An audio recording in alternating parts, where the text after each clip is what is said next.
There are places in this world where the boundary between the living and the dead is perilously thin, places where time does not move forward, but instead loops, forcing restless spirits to walk the same tragic paths for eternity. One such place stands, or once stood, in the misty countryside of Essex, England, Borley Rectory. Once heralded as the most haunted house in England, the rectory became infamous for ghostly apparitions, unexplained noises, and a presence so chilling it sent even the bravest investigators fleeing into the night. But beyond the well-documented hauntings lies a deeper darkness, a series of secrets lost in time, whispers in the wind, and shadows lurking beyond human understanding. Tonight, we unveil 7 of Borley Rectory's most disturbing secrets. If you dare listen, be warned, some doors once opened refuse to close. She is the most famous spirit of Borley Rectory, a sorrowful figure in a black habit, forever wandering the grounds as if searching for something or someone.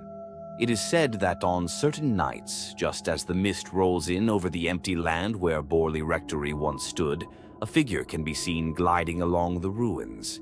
A spectral presence draped in a tattered habit, her hollow eyes locked in a gaze that stretches far beyond the mortal realm. She is the vanishing nun, the spirit of a woman doomed to walk the grounds for eternity. The story begins in the 17th century, long before the rectory was built.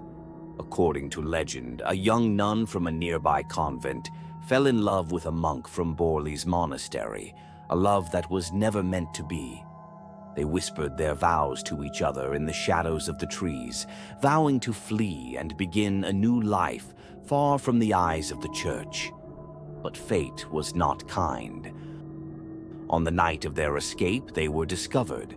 The monk was executed, hanged in the cold silence of the night, his body left swaying from an old tree as a warning to others.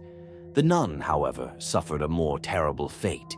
She was bricked up alive within the monastery's walls, a punishment as cruel as the love she dared to claim. Her screams, they say, could be heard for days, growing weaker with each passing hour until there was only silence.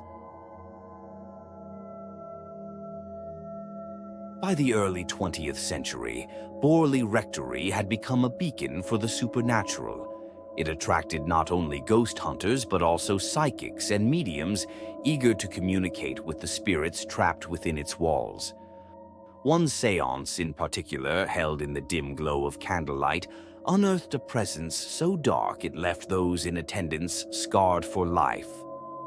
In 1937, renowned paranormal investigator Harry Price conducted a series of séances inside Borley Rectory, hoping to uncover the origins of the hauntings. One night, as the group gathered around the table, the air grew thick, charged with something unseen.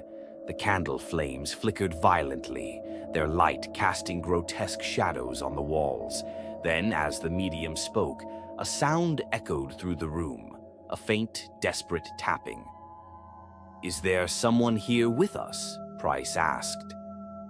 The tapping intensified, rhythmic, deliberate, as if an unseen entity was answering him. Then, suddenly, the table trembled. A cold gust of wind swept through the room, extinguishing the candles in an instant. In the darkness, someone gasped. Then came the voice. A hoarse, breathless whisper drifted from the shadows. "Help me. Buried, behind." The séance ended in chaos. When the lights were relit, the medium had collapsed, her face as pale as death itself. And in the days that followed, investigators discovered something chilling, a set of skeletal remains buried beneath the rectory's floorboards. Had the séance allowed a trapped soul to speak? Or had they awakened something that should have remained silent? On silent nights, a sound breaks the stillness, thunderous hooves pounding against the earth, a carriage approaching at great speed. Those who hear it describe the noise as deafening, shaking the very walls of the rectory. And yet, no carriage ever arrives. Witnesses have reported glimpsing shadowy horses, their eyes burning like embers, pulling a carriage driven by a headless coachman. It is said that the carriage belonged to a former rector, a man obsessed with dark rituals. When he met his gruesome end, his tormented soul was doomed to ride through the night, forever trying to return to a home that no longer exists.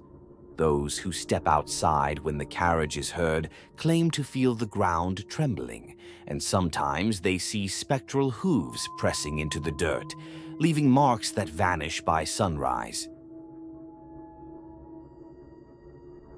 Borley Rectory burned to the ground in 1939, but even after its destruction, the land remained tainted. During its final years, residents spoke of a horrifying phenomenon, walls that screamed. Late at night, a dreadful wailing would begin, building into something unnatural, something inhuman. Paranormal investigators recorded eerie moans emanating from within the walls. Some claimed they were the echoes of souls trapped within the house, forced to relive their agony for eternity. But others believed the house itself had become a conduit for something darker, something that feeds on fear. When the fire consumed the building, some thought it had ended. But even now, visitors claim to hear faint cries in the ruins, as if the house still remembers. Even after the rectory was reduced to ashes, the land refused to remain silent. Visitors to the site often hear faint whispers, voices in Latin murmuring from the ruins. When recordings are played back, hidden beneath the static, a chilling phrase emerges: "I am still here." Some believe these voices belong to the spirits of monks who once inhabited the land, forced into silence by violent ends. Others believe something darker was awakened by the tragedies that unfolded in Borley. One of Borley Rectory's strangest phenomena was its phantom figures, shadows that moved without a source, and figures that would vanish mid-stride. A particular corridor was known to stretch longer than it should, leading those who entered into an impossible abyss.